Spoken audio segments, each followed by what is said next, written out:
Hello everyone, Christina here. Yes, that's right. This is a Valentine's Day card series. We're going to start out with the Ever Thine stamp set from Colorado Craft Company and Anita Jerem and the coordinating dies. I thought these would be so cute for the very first card in this series. I've always done Valentine's Day cards each year, but I've never formally made it into a series. And I thought, why not? Let's do that this year. Give me a little bit of a focus on what type of cards are coming your way. So I'm using my Magello Mission Gold watercolors today, and I'm not really going to be doing any color mixing. I'm using the colors directly from the palette. So that's why you're not seeing the palette on screen. Hopefully I can talk you through all of the painting. I'm using the black shade. I've just watered it down to a nice gray, and I'm putting it in the areas where there would be shadow, and then getting my paintbrush wet and extending it out. Added a little bit of pink with some watered down red, just on the ears and the cheeks, and soon to be the nose. There we go, on both of these. And then after that had a couple minutes to dry while I was painting the pink, I went back in with some more of that dark gray, just adding more of that color. So the last time I did a card using stamps from this illustrator, I wanted it to be very soft and just very cozy looking.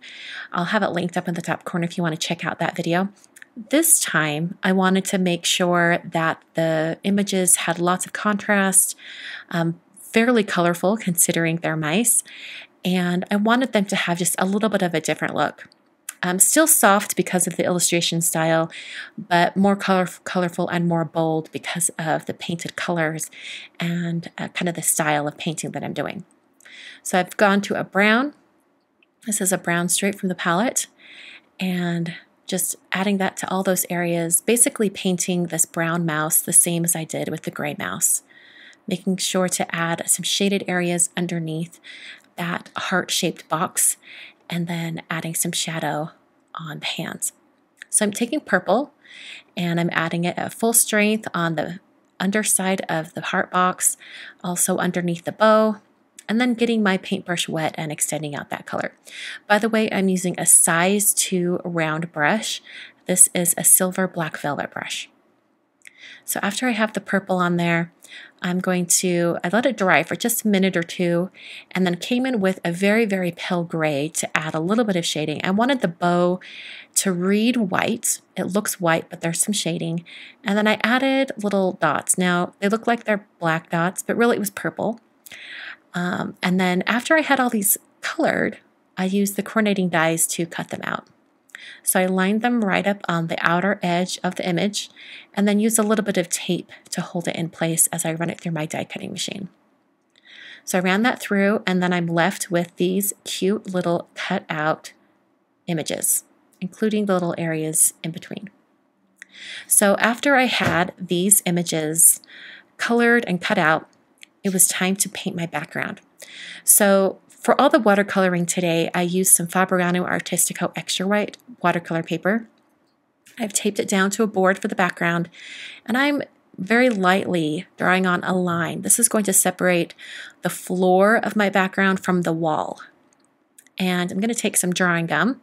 I want the wall to have big polka dots on it, and I want the polka dots to be white and the rest of the wall to be a very pale pink. My plan is to have a very pale pink polka dot wall and then a more intense reddish pink floor. Because the mice are brown and gray and they're kind of neutral, I decided to just really go for it with colorful backgrounds.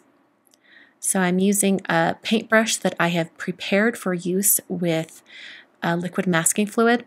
If you're ever curious about how you can save your brush from getting all gummed up when you paint with masking fluid, just use a little bit of liquid soap or dish soap and just put that on your brush before you start painting with the drawing gum, and that allows the drawing gum to slide right off the brush. After the drawing gum was completely dry, I came over it with a very diluted red color. So it's going to be very, very pale pink.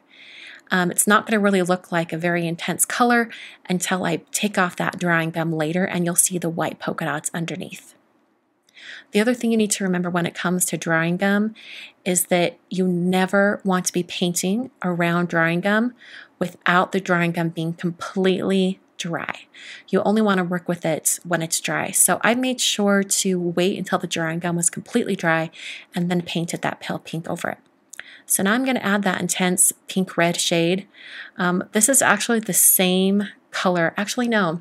I take that back. I did do a little bit of color mixing because I took the pink and the palette and added a little bit of the red and then watered that down. And that was the wall color. And then the same red that I used in the pink to kind of tone it a little bit, this is that red on the floor. And this is almost at full strength. I hardly diluted it at all. I just wanted it a good consistency for painting. After I had the floor done and it was dry, I kind of placed the mice over the top to get an idea of where they would be.